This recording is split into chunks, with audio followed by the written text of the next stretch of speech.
Bonjour, bienvenue au journal de la Foire des Châteaux. Je suis très content de vous revoir, vous rencontrer à nouveau avec une nouvelle personne, Rémi. Rémi Machard, Galerie Antiquité Rouget de Lille. Voilà. Et donc, quel est ton rôle? Parce que tu es un peu partout, hein? On te voit partout, tu es appelé partout. Est-ce que tu arrives à arriver sur ton stand en une minute? J'ai une fonction un peu particulière parce que je suis le président de la Foire de Chatou. C'est ma 3e édition en tant que président. Mais je suis avant tout antiquaire, marchand. Et je ne veux pas renoncer à ma profession et je continue à l'exercer avec cœur et passion. Effectivement, bon, cette passion qui ressort chez tout le monde. Et ton rôle en tant que maintenant d'antiquaire, il a commencé quand et comment? Alors j'ai débuté au milieu des années 90, tout d'abord sur les brocantes de mon département du Jura, puis sur la Franche-Comté. Et au début des années 2000, j'ai débuté sur les salons dans l'est de la France, Dijon, Besançon, Bourg-en-Bresse, puis le Luxembourg. Et les noms de ta... Galerie Antiquité Rouget de Lille. Pourquoi Rouget de Lille? Alors pourquoi Rouget de Lille? Je suis jurassien et j'ai débuté mon activité à Lons-le-Saunier où j'ai eu une galerie pendant une quinzaine d'années. Et Rouget de Lille, ça évoque une période particulière du XVIIIe, mais ça évoque le XVIIIe et surtout Lons-le-Saunier est la ville de Rouget de Lille, la ville natale de Claude Rouget de Lille. Donc ça n'a rien à voir avec tes spécialités? Non, je cherchais à avoir une empreinte jurassienne et j'avais choisi ce nom.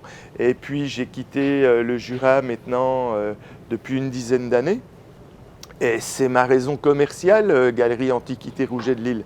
Donc j'avais aucune raison de changer. Et moi je voudrais revenir sur cette ambiance que vous avez réussi à créer ici. Comment tu la trouves, cette ambiance? Parce que tout le monde te connaît, tout le monde te dit bonjour, ça n'arrête pas.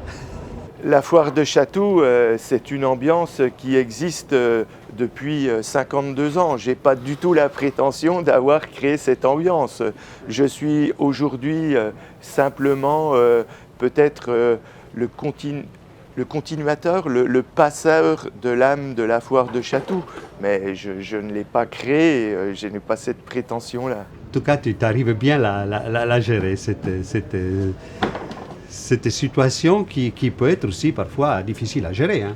Alors, c'est le travail de toute une équipe, ce n'est pas mon travail. Bien sûr, je cherche à apporter une impulsion sur certaines formes d'organisation, je cherche à faire connaître plus largement la Foire de Chatou et surtout les acteurs de la Foire de Chatou, c'est-à-dire mes collègues, les exposants, les adhérents du SNCAO, qui sont tous passionnés dans l'exercice de leur métier et qui sont pour la plupart des experts sur un domaine très précis. Et c'est cette richesse qui se ressent à Chatou. C'est un émerveillement sans cesse renouvelé. C'est dû à la diversité des spécialités qui sont présentées, à la diversité des personnalités de mes collègues qui sont tous attachants, qui ont une sensibilité particulière dans leur domaine. Et c'est ça qui fait la réussite de cette foire qui est une très grande foire en France, peut-être la plus importante par le nombre de professionnels présents et par sa durée. C'est 2 fois 15 jours dans l'année. Et puis c'est une manifestation qui, depuis des décennies, attire le monde entier. À Chatou, on peut rencontrer des visiteurs du monde entier, des grands décorateurs français, mais aussi des décorateurs étrangers qui sont là, des chineurs habitués, des collectionneurs qui ne rateront jamais la Foire de Chatou. Et effectivement, c'est le plaisir de retrouver cette ambiance, de retrouver les collègues 2 fois par an, qui fait qu'on ne peut plus se passer. Et le fait de retrouver cette île au trésor 2 fois dans l'année, c'est merveilleux.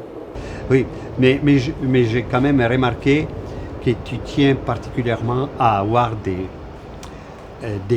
une qualité et surtout des pièces, des valeurs, des pièces qui peuvent aussi du coup valoriser encore plus la foire.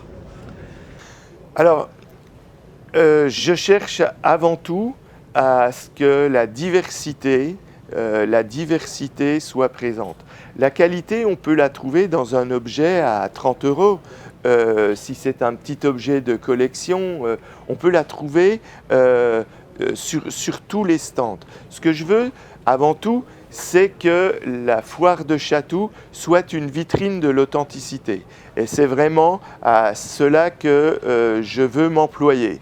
C'est-à-dire que avec l'aide des experts présents dans différentes spécialités, je souhaite que vraiment la foire de Chatou soit la plus belle expression de notre profession, des marchands qui viennent d'Île-de-France, mais aussi de l'ensemble des régions françaises. Ça, c'est extraordinaire, parce qu'on peut croiser toutes les cultures régionales, mais aussi toutes les époques. Je veux dire, on rencontre des objets de l'Antiquité aux arts décoratifs du XXe. Et ça, c'est extraordinaire. Donc c'est ça qu'il faut préserver à Chatou. Et justement, là tu nous as amené une petite œuvre. Oui. Et pourquoi tu nous as amené ces tableaux? Alors, ma spécialité, bien sûr j'ai gardé une âme de généraliste depuis mes débuts, mais ma spécialité c'est la peinture et en particulier l'école franc-comtoise. C'est une école que je m'attache à présenter depuis une vingtaine d'années au moins, et pour laquelle j'ai une grande passion. On a la chance en Franche-Comté d'avoir eu un paysagiste qui s'appelait Gustave Courbet, qui a eu des artistes dans son atelier qui eux-mêmes sont devenus profs aux Beaux-Arts et qui ont continué à transmettre cet esprit. Et Lucien Pillot fait partie de la génération suivante, qui lui-même a été élève à l'école des Beaux-Arts de Besançon. Et c'est un paysagiste absolument particulier que j'aime beaucoup. On reconnaît tout de suite sa main, sa façon de faire. C'est le peintre de l'ombre et de la lumière qui est très révélatrice des paysages franc-comtois. Et voilà, c'est une expression que j'aime beaucoup et que j'ai remis en lumière. Il y a beaucoup d'autres artistes en Franche-Comté, il y en a une dizaine qui sont vraiment de grande qualité. Et aujourd'hui, je vous présente Lucien Pillot, mais ça aurait pu être Robert Bouroul, Gaston Robe, Robert Fernier et bien d'autres encore. Voilà. Bon, mais merci à M. Courbet alors. Oui. Il nous a fait découvrir plein d'autres artistes. Il était un précurseur et je pense que voilà, dans chaque école, il y a quelqu'un qui porte une façon de faire, une façon de penser la peinture, et puis les élèves, les générations suivantes conservent cet esprit d'être novateurs dans leur travail. Et par contre, avant de nous quitter, tu n'as pas une anecdote à nous communiquer juste avant la fin de notre entretien? J'en ai plusieurs. Alors, il y en a une qui m'a particulièrement marqué, c'était donc il y a une dizaine d'années, dans une succession en Belgique. Je suis tombé sur un dessin par un artiste majeur espagnol du XVIIe. Les clients me l'ont confié pour que je puisse travailler autour de ce dessin, et j'ai trouvé en réalité qu'il s'agissait d'un dessin qui faisait partie d'une collection offerte par le roi d'Espagne à Louis-Philippe, et que cette collection manquait une pièce, c'était mon dessin, et cette collection est au Louvre. Donc j'ai continué à travailler, j'ai contacté un grand expert en dessin 17e, qui lui-même s'est mis en contact avec l'expert de l'artiste qui est en Espagne et qui, quelques jours après, m'a rappelé en me disant « Monsieur Machard, j'ai deux nouvelles, une bonne, une moins bonne.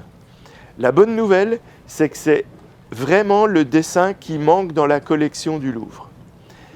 La deuxième nouvelle, c'est que depuis 2 ans, ce dessin n'est plus attribué à l'artiste majeur, mais à un de ses élèves.